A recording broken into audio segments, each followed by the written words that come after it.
All right. Hello, everybody. Good evening from Tbilisi, Georgia, Republic of Georgia.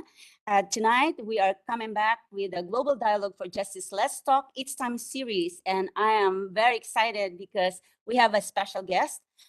First of all, we are continuing our support, showing our support for the Ukrainian people. You have shown us, you have shown the world your enormous courage and resilience in facing the invasion and all the things that are happening in your country. You are stood still, and you are very courageous and inspiring the world.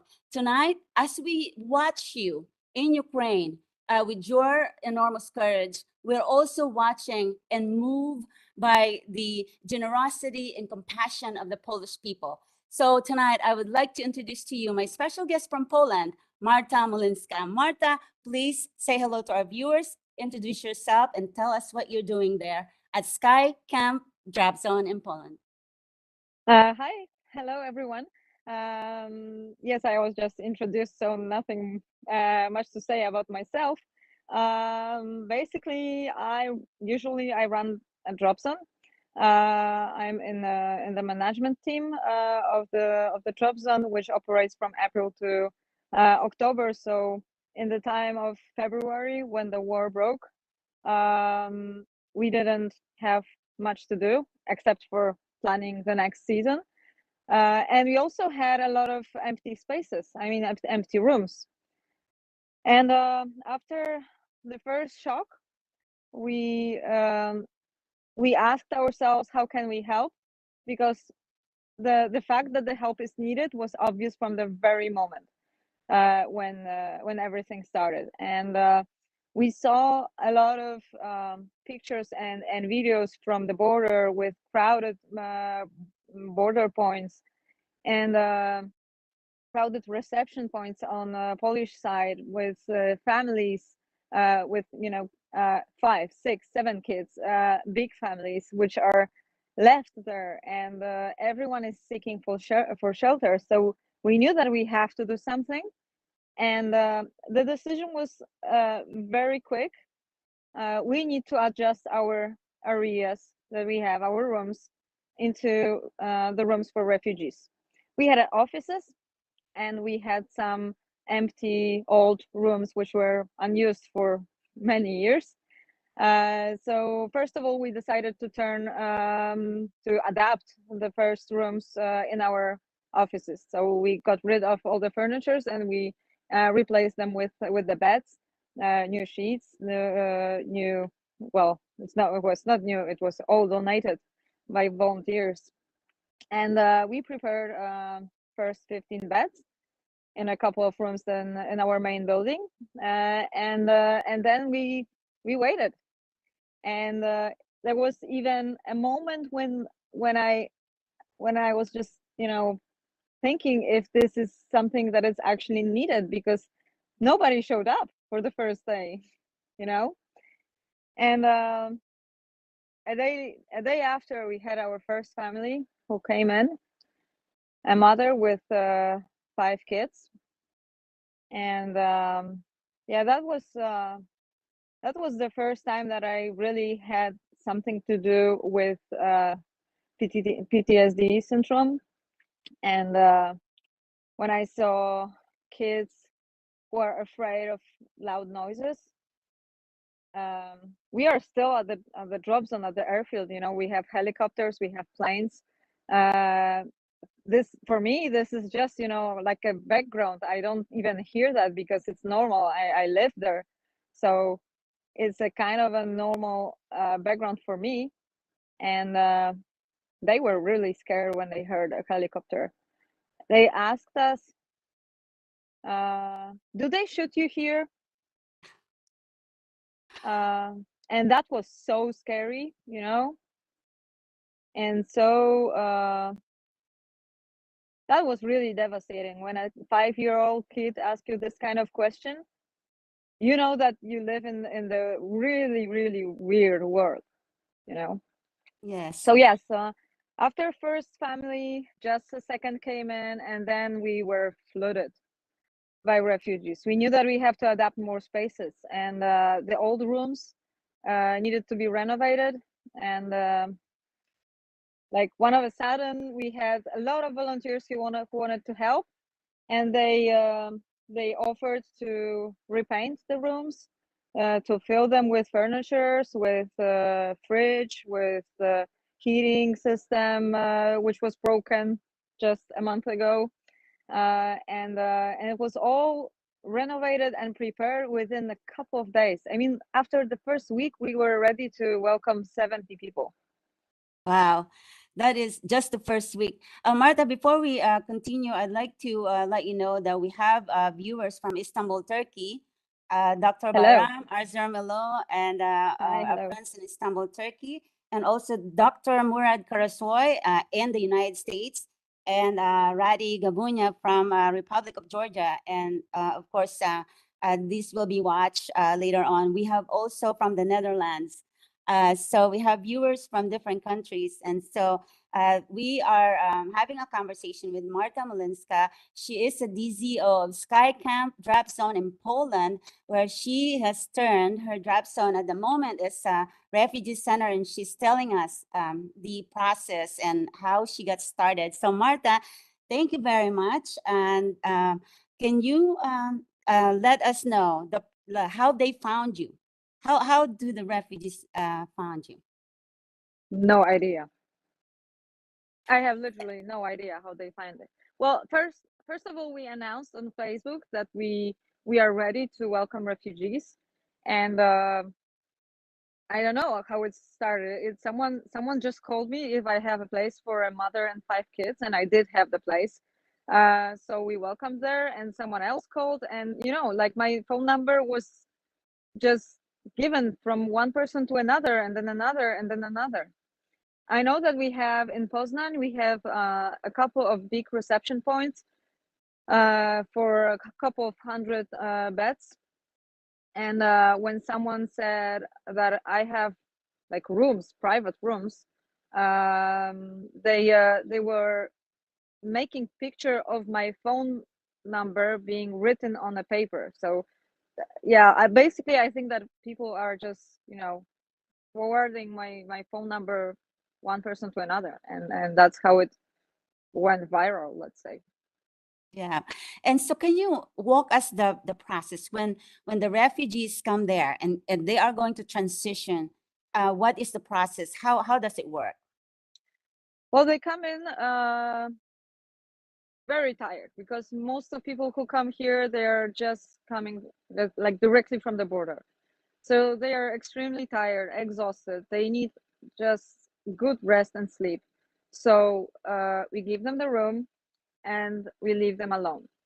When they are ready, they get out of the room and they join us in the common space, in the kitchen, or wherever they found us. Now it's also warmer, so they also find us outside, and then we start, some kind of interaction. And I know that it might sound weird in a way, but still Polish and Ukrainians are not the same, and the languages are not the same neither. So we still have some issues with communication, but we use a lot of Google Translate, and we have also a couple of people here for English and Polish and Ukrainian speaking. So we have our ways already, and so yeah, we ask them what are their plans, and if they plan to stay in Poland, or do they plan to come back to Ukraine right after the war is over, or do they plan to go Germany or some other country? Is it just a stop for them here, or they want to stay for a longer time? It's completely up to them. We just adjust our plans to theirs, and Yes. this is how it's going. Then we try to find a long-term accommodation for them if this is what they want. So are you connected with other organization that will pick up, the next step for them to help them to, like you said, maybe the destination that they are, their goals of destination? Are you connected, or you have some kind of working, collaboration with other organization there in your area? We have some collaboration established, that's for sure, but it's not working exactly as you describe. It's just more I would say need and reply basis. I mean, I tell them that I need something and they just provide. So either I need an accommodation for a family of 5 and they provide, or I need more bread because I'm nearly run out of it. Or maybe I need wood because we want to make a fire camp for them. Or I need something else and then we get it. So it's more like this kind of relationship and collaboration, as you said. The thing is that my work at the shelter is not only to make sure that people are safe here and they have everything they need. It's also looking for a long-term accommodation. We have a common kitchen, common bathroom, so it's a good place for start, but it's not really a good place to settle down and to find a job and a school for kids and so on. So so I look for any kind of accommodation which would be a fitting place for them, and that was very easy at the beginning, and now it's extremely difficult. Yes, The and it's yeah. yeah it's like the Poznan is also running out of empty rooms and apartments. Yeah, so just to let our viewers know that you're doing this not with the government support or from the government, but you're doing this as you, as a member of your community, correct? And also Yes. from Sky Camp and your team. Yes, it's me, it's my dropzone staff, it's my friends, and it's also completely strangers who just come here and share either some food or cosmetics or some other supplies. So we also have some volunteers who started to come every day. I mean, like really every day, and help out to make this place what it really is. But yes, as you mentioned, we have no help from the government, no official help. We have, just to be fair, we have meals that are provided by a social care, and that's it. Yeah, So yeah, that is so remarkable what you're doing there, and we're going to ask you some of the later on what the community can do to help you. But you said that you're going to walk us through your, show us around sure, I can your. show you around. When we say drop zone, we have our viewers mostly are not skydivers. So when we say drop zone, it is a skydiving center. And this is what you're going to show us a little bit, walk us around. And so we can show that something like this can be turned into, what you're doing, showing Sure. compassion, doing real help for the people in Ukraine that are needing help at the moment. And it's so Okay. important. It's so remarkable. So So let's see. let's see. So this is what you can see. This is like a main building of the drop zone. It's a set of offices that were turned into the refugee rooms. Here we have like a parking lot, which was supposed to be for the pilots, and now it's also for the refugees. And usually here we have, well, it still is a hangar, and we have planes in there. Unfortunately, it's closed now, so I won't go there, and it would take like 10 minutes to walk and show you around. But yeah, it is a hangar definitely, and a windsock. So it's an airfield. Behind me Yeah, we there show is you an airplane right there. yeah, this is a MiG. It's a Russian construction. Sorry, but it was built in Poland, and it's not operational anymore for many years. So it's just for decoration. And we cannot And use it for jumping, huh? We cannot use no, it no, for no, skydiving.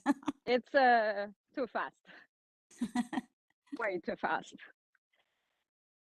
So yeah, I'll show you also the storage. I mean, not the storage. It's a kind of a place that we set up because a lot of donations which were given stuff, it was with the clothes so we had to adjust our place, which usually we keep balloons here. I mean, hot air balloons, and they had to move out so we could make a place. It's a little bit dark here, but basically you can see what we created here. It's still not finished because we're working here for the past 3 days to make it all like usable. And what do we have here? No lights. So also another storage. Yeah, you can't see nothing here, so I'll just go out and show you something else. But we have like a food storage. That was a food storage with the food which you didn't see. Doesn't matter. It's 6:30 here, and we just had a sunset moment, so it's going to be dark quite soon. It's beautiful. Yeah, it is. I really hope it stays like this. Let me just go to the main building.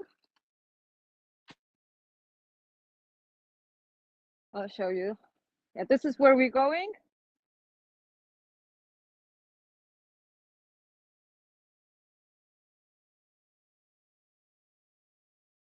You see this is how we welcome our This guests. is where the entrance for the Yeah. the Ukrainians Yes. that are coming. Yeah. And this is the place where most of people hang out. So Well, we want to say hello to them. Hello from the Global Dialogue for Justice and the people watching us in different places in the world. So thank you very much to your team and hello to you guys over there. yeah, I don't think they can hear us because I have this headset. Ah. Don't worry. And yeah, this is what we have here. I know it looks messy, but it isn't. Here we have the blankets and the duvets and the sheets. Here we have the sheets. Everything is sorted by size and no, not by color, but yeah, doesn't matter. Here we have the fire, so it's very comfy here. And the kids from my daughter's school prepared a couple of drawings just to, to make it more Ukrainian than skydiving oriented. And we also have a lot of food, which is also donated. You said that, but I want to highlight that we have everything that I show you, everything that was given. I mean, every single thing which was given here, every apple, also this for the coffee. From the local community, Marta, yes, from the local community. Everything, exactly. Also for the kids. See, everything here is donated. Nothing is bought. I mean, we still do need to fund some expenses which are not like which you can't get from the community. I mean, like there's electricity for 3 big buildings and a heating system and water and like there's a lot of stuff. Yeah, Marta, this you're mentioning this, and I asked Radi, if you're listening right now, you have a link. Martha, you have a link where people, our viewers from different parts of the world, can actually help you where to send the donation, and you have that link. Can you tell us again? And Radi will put it in on the screen here. It's our PayPal account. It's office@skycamp.pl. Okay. So also part of the skydiving community that we like is that we step up. Like I said before, when we hear skydivers, we're a very small community, but we're all over the world. And we have the UPT. They are stepping up and they are having this raffle and also it's going to It's be not only hosted. UPT, Oh, it's also Vigil. oh, So they did Vigil, it together. yes. Yeah, UPT They and are Vigil partnering on together. this. And yeah, Yes. you're right. And our audience and also the people who will buy the ticket, it's a raffle. They will win major prizes. And Yeah, it's a yeah, container and a reserve canopy and AAD system. So it's a really big prize. it is. And we know that that is very expensive. And it's, and also Indeed. this is going to help. Hopefully, we're going to send the copy of this, our conversation, to different drop zone. Of course, in the USA, we have the Skydive Sebastian, Skydive City. We also have friends at Skydive Vobets in Slovenia. So what you're doing here, Marta, could spread in different places, different drop zones, and different places of the world, because that's what we are. We're diverse. Many of us are compassionate. But what you're doing here is you're setting an example for all of us.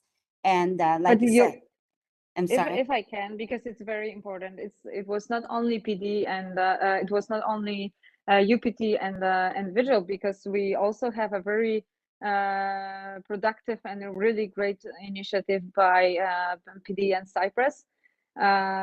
We had people, representatives who decided to collect supplies in Great Britain and fill in 3 vans and to drive, across the Europe.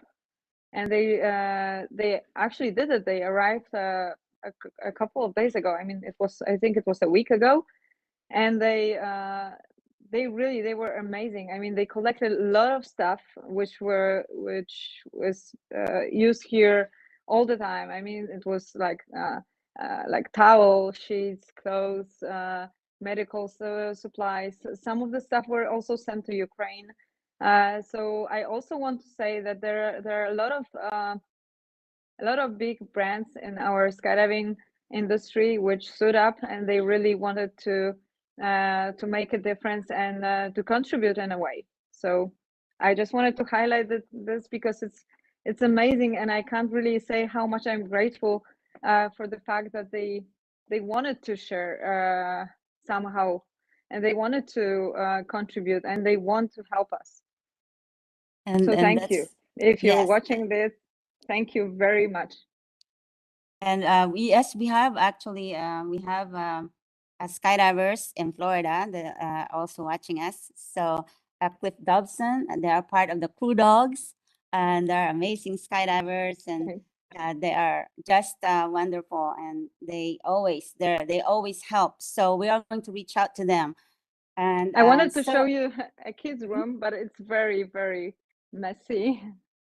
You know, it used to be a briefing room for pilots, and now it's yeah. This is it's yeah.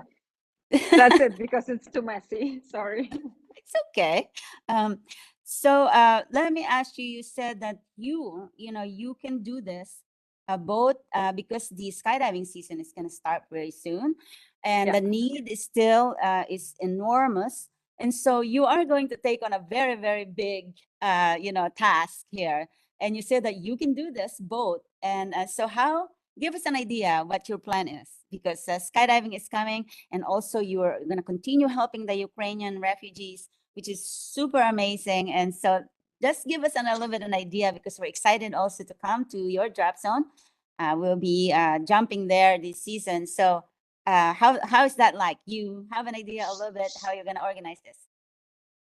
A vague idea. Yeah, we'll see how it will turn out. But the idea is to have our operations up and running as usual. But at the same time, we will still have some areas that would be dedicated for the shelter. We also decided to hire people who can help us with running the place. Of course, Ukrainians. So that would do some good also to Ukrainian people in a way. At least for one person, there would be an additional job, maybe two. There's it's actually a nice story because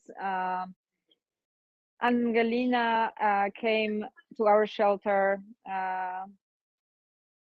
as one of the first families. she and her daughter, and we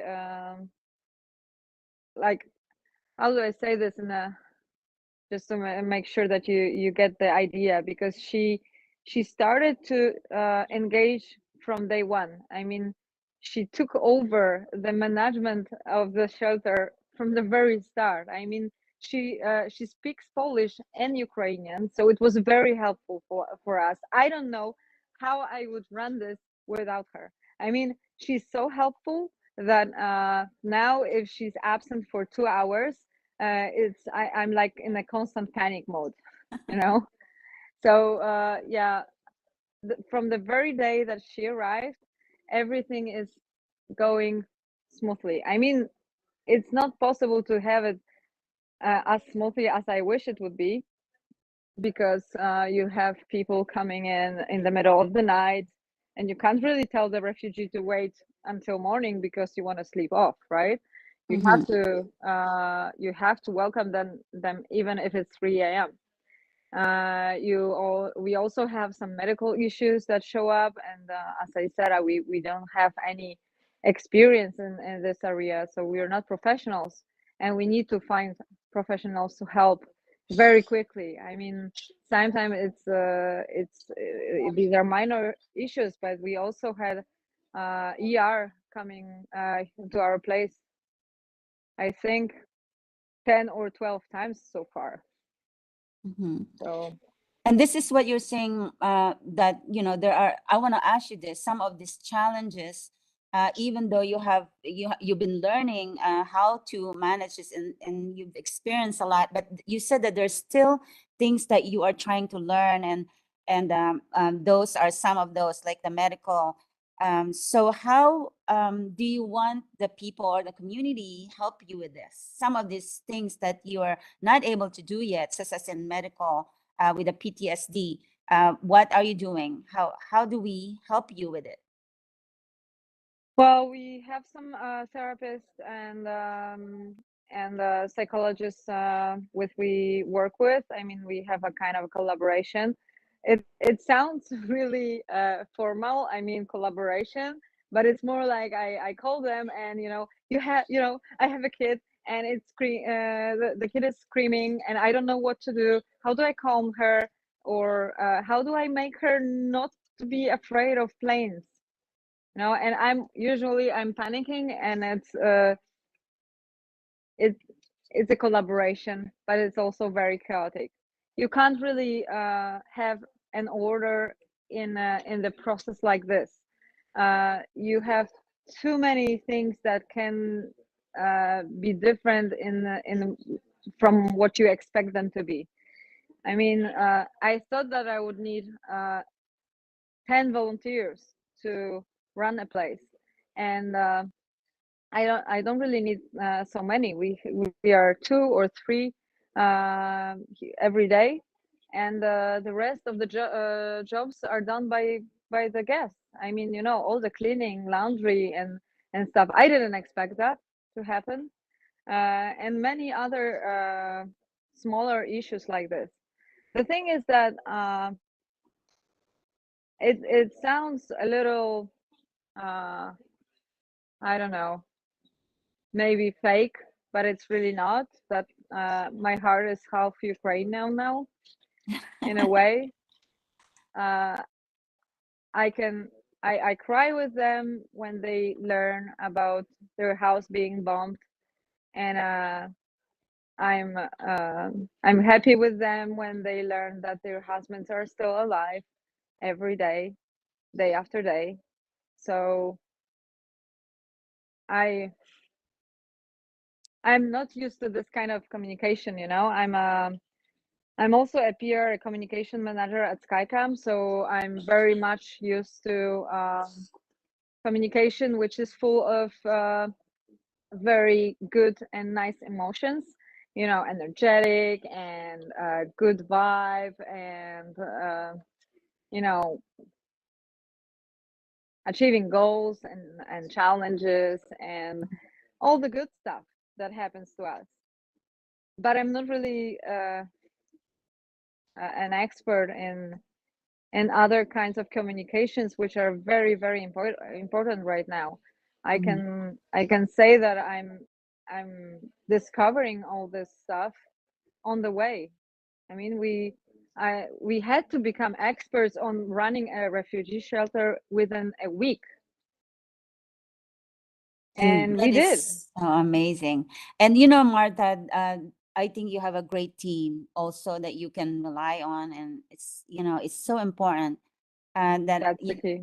yeah, it's this, like you said, this conversation, communication like this, showing your emotion, and sometimes we are heartbroken with the things that are happening, and it's not their fault, and they are suffering. There's so much loss of life and displacement, and the world is rooting for you, Marta, and rooting for the Ukrainian people, and their courage, and really their being resolute has touched the world, and you being you as in the Skydiving community is like, I'm so emotional because I'm so proud of you, because I'm part of this community, and I have never seen this highest level of compassion, and making a difference in the lives of people. I thank you very much, Marta. I hope that I will be able to see it this way one day.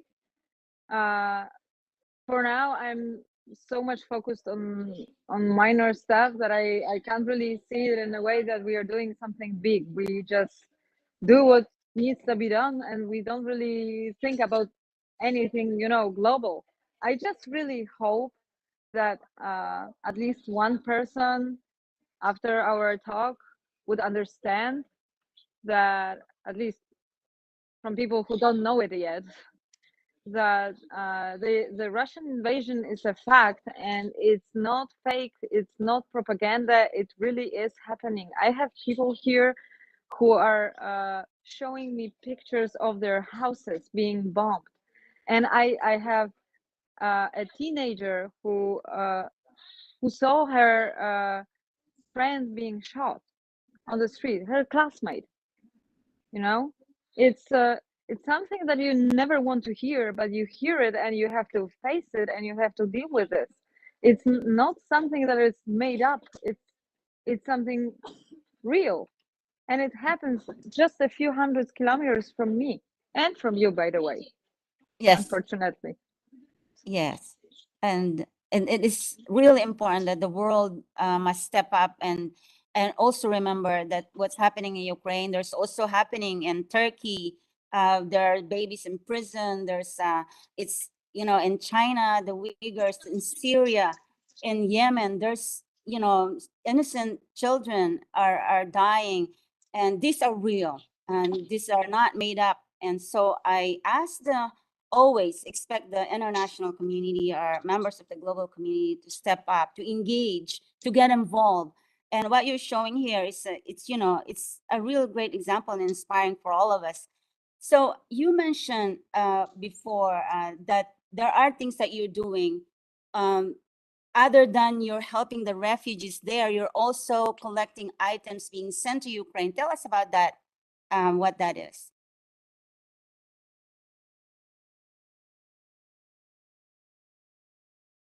I lost your audio.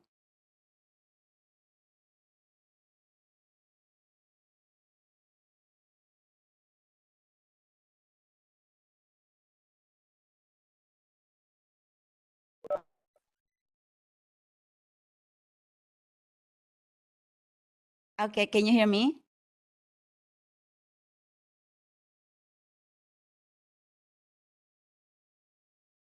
Can you hear me? We lost your audio. Dr. Karasoy. Yes, thank you very much, Dr. Karasoy. Um, Unfortunately, this is, there are still people out there who don't believe that it's real.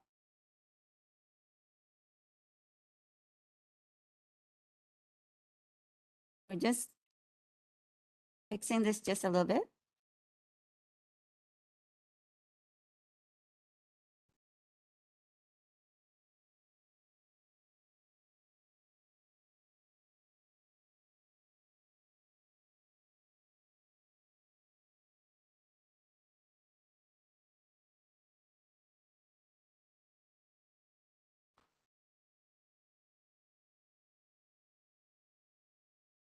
The audio?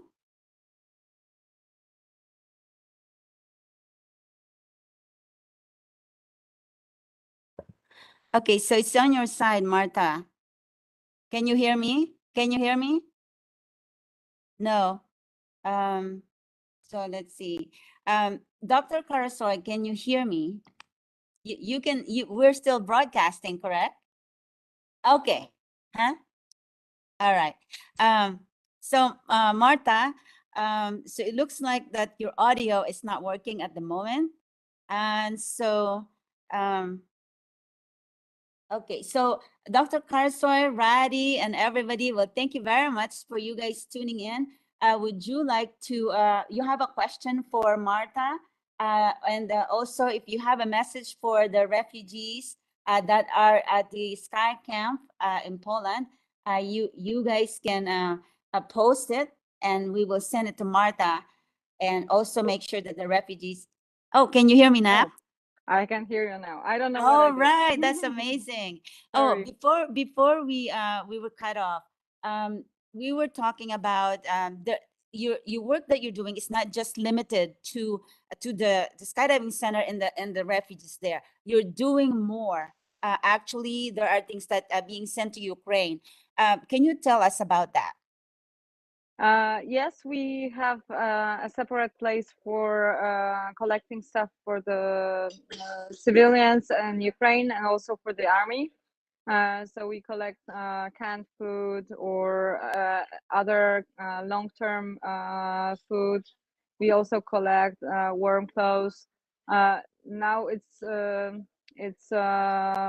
getting warmer, so like very warm clothes are not that much needed, but a lot of batteries, power banks, chargers, lighters, headsets, headlights, Noctivision, drones, what else? Like a solid boots, this kind of stuff. Mhm. So they can send it to, they can drop it off to you, and then you'll be able to transport or send them to Ukraine.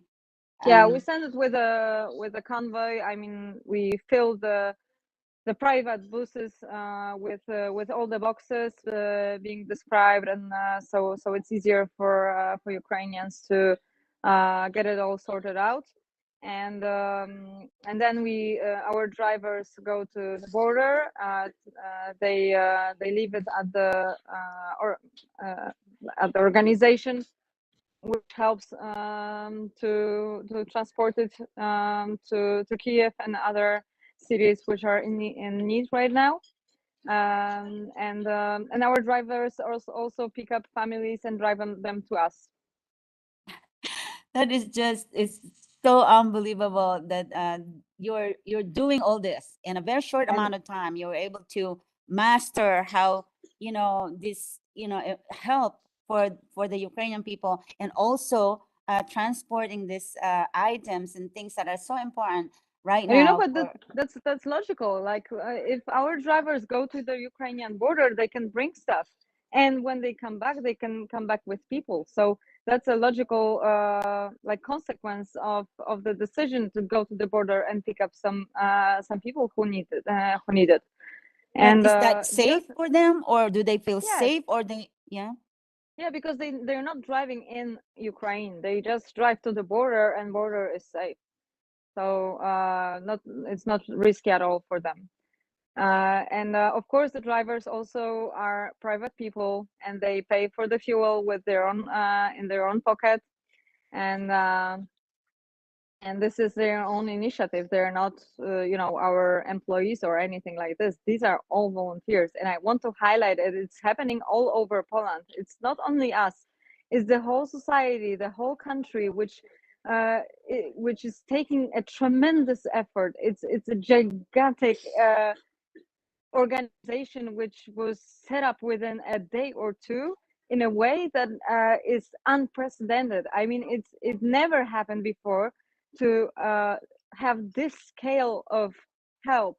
It was, well, we had a little bit of this in the pandemic on the very beginning when people, private people, started to sue the masks or to, you know, prepare sandwiches for the doctors in the hospital. So it was a little bit of that, but now it's something else. It's really huge. I mean, like, private people are taking in their homes complete strangers who they never met, just because it's needed.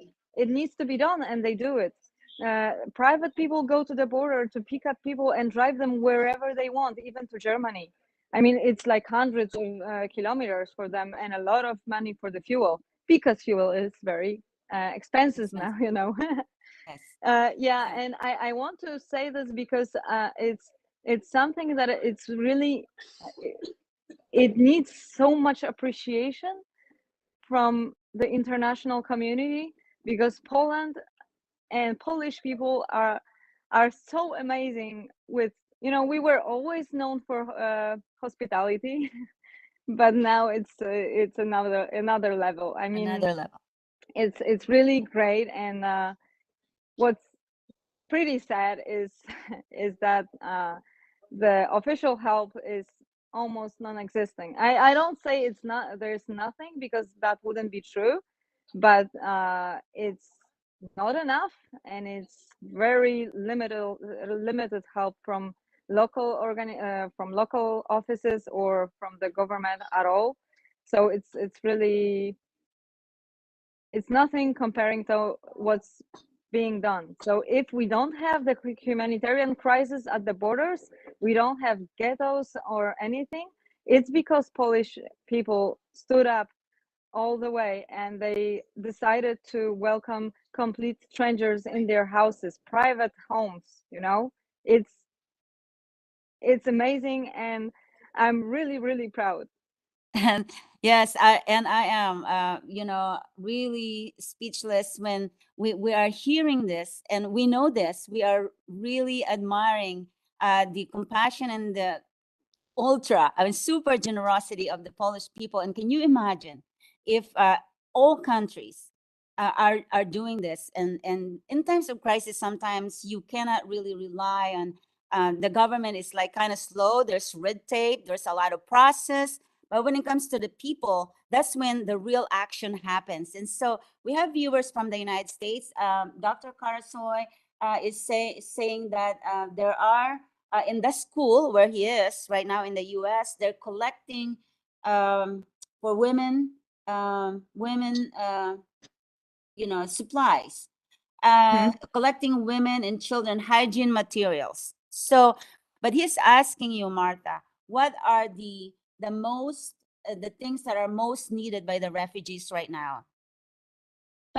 It's very difficult to say because the needs change daily. I mean, in a small scale, like when we run the refugee center, we, for example, we have, sometimes we need more food because we run out of it. Sometimes cosmetics, sometimes hygiene products. Sometimes we need more beds because we just renovated a room. Sometimes it's something else. But so you can collect anything, and it's everything is needed in some place. So collect it all, send it to Poland or to Ukraine directly, or to whichever country you want. But basically in Poland we have the biggest amount of refugees, to be honest. And it's probably most needed here. And we will distribute it in a way that is it's used in the best way possible. But there is one thing that surprised me when it comes to needs. It's the slippers. You know, people don't take it when they run away. They leave it home because Mhm. that's where slippers belong, home. Ah, you mean the flip flops? Yeah, Yeah. you don't. Okay. You, they don't take it. It's one of the first things that they need when they arrive. And and there are also some stuff which are not very obvious, like protective lipsticks or hand creams. Mhm. And for some people it might sound like it's, you know, it's a girly thing and they don't need it. It's not true. They're after a super long journey. Sometimes they were outside for many days. Some people went on foot from their homes. I mean, they hitchhiked and then they were waiting for 3 days at the border to get through. And they eventually they were took by a complete stranger, and they went to their to his car, and they slept in the car. He drives them to our shelter, and they're like exhausted, but they're also kind of self-neglected. You know, there are priorities. You save your life first, but little things like, you know, some light makeup or something, it really changes everything from the psychological point of view. There was a situation which almost brought me to tears yesterday. I brought some lipsticks from the shop. I mean, not the protective, the real lipsticks. I mean, color. I just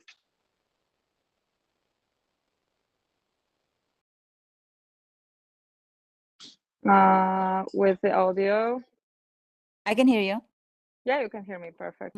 Yeah. So the situation was that I brought the lipsticks, and I just thought that it might be something, you know, nice for them. And I brought 20.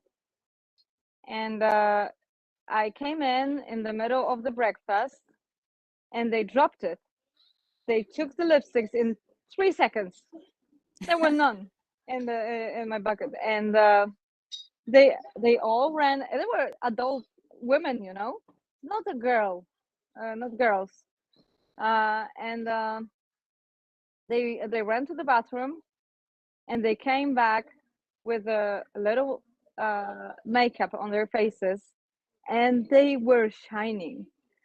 I mean, their smiles were the most beautiful smiles I have ever seen.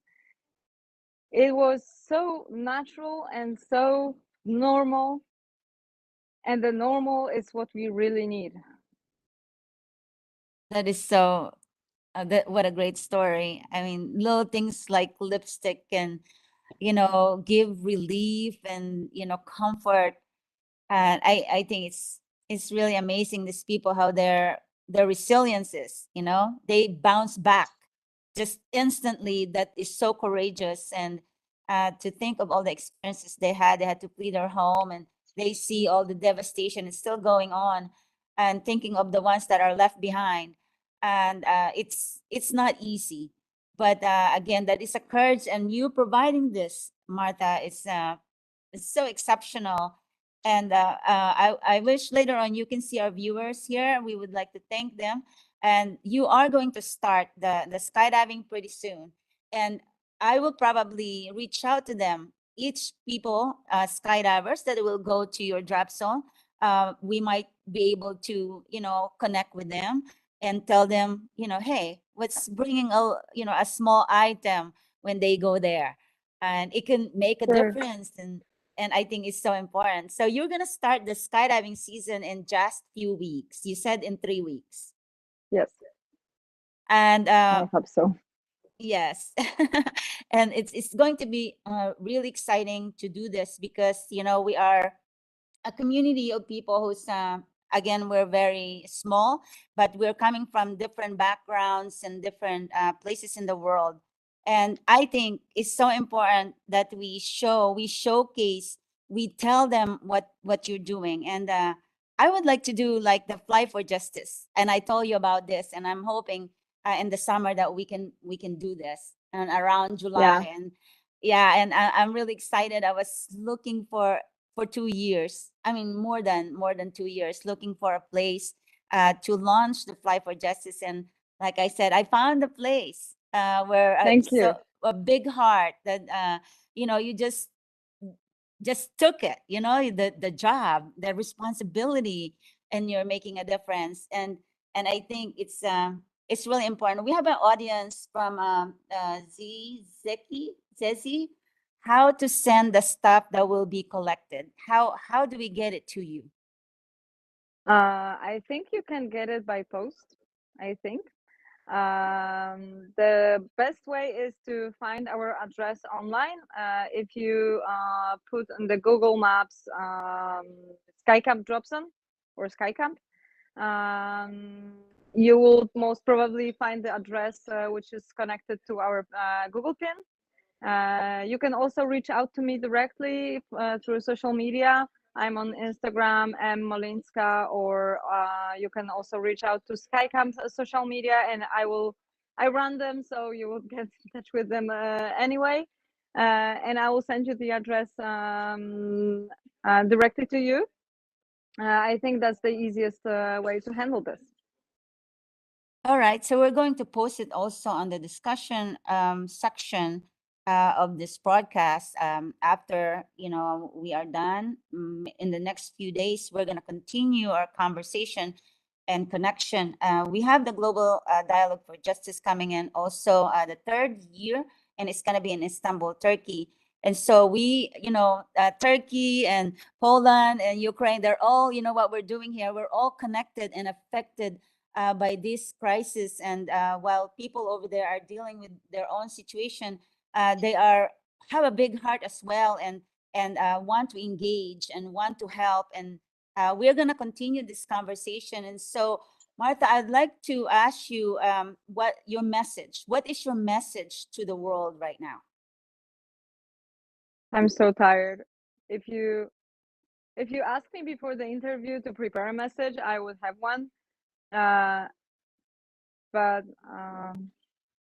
I think that the most important part is that as the human society, we are facing a moment in history where we have to pass the humanity exam, and it's really up to us if we do it, if we pass it. And I'm pretty confident that we will pass. But it's not only up to me or up to a couple of people around me, which I know they're passing their exam of the humanity, but it's also up to you all.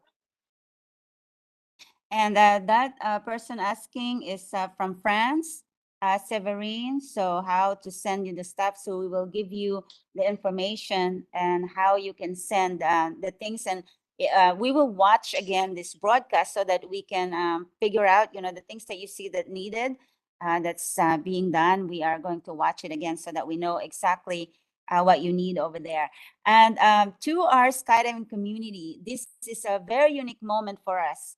Because you, as a skydiver, has taken this big responsibility, and you can show really that you can do this. And so a big kudos for you. And then also to me as a skydiver, I'm very proud to having a community and having somebody like you.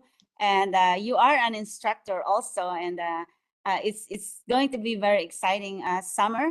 And I'm hoping that the crisis will be over, and we are going to have some kind of peace and normalcy. I know it's not going to be easy, but like you said, the people that you have there in the drop zone have just this strength that is so unique and so remarkable, that touching our hearts. And I'm hoping that you will continue sharing the stories, and we are going to share it also every opportunity that we have. And so if you next time, and I hope this is not the last time you're going to join the Global Dialogue for Justice, Let's Talk, It's Time. So I thank you very much, and I thank you and your team at the SkyCamp Drop Zone in Poland. They are doing such a great job, Marta, because it takes collaboration, it takes teamwork, and working together. This is a huge crisis that we are facing, and it's not just a small community, it's not just one country, but it is a global issue that we are facing. So thank you very much, Marta, and thanks to all our viewers, and hope to see you very soon in Poland. Thank you, everybody, and good night. Thank you. Thank you.